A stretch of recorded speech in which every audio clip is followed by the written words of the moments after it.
Tayo guys, itong almusal ko kamote at saka kape. So, dun pala sa pinost ko kahapon, kulang pa rin kami ng 2 driver guys. Hiring pa rin kami. So, di ba ang post ko dun sa aking FB account ay 3 driver yung kailangan ko para sa L300, 4-wheeler at saka 6-wheeler. So, may nakuha na ako dun para sa L300. Tapos, ang kulang na lang para sa 4-wheeler at saka 6-wheeler, guys. So, mas maganda sana kung taga Bulacan or taga Cavite yung makukuha naming driver. Kasi, yung main office namin ay nasa Bulacan, tapos yung barracks naman ay nasa Cavite.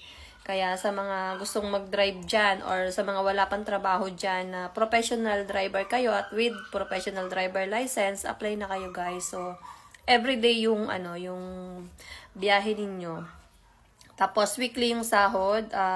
About naman dun sa rate, guys, may ibibigay akong contact number or pwedeng dun kayo tumawag para sa ibang details na kailangan ninyo. So, apply na kayo, guys. Yun lang, guys. And follow for more. Bye, guys!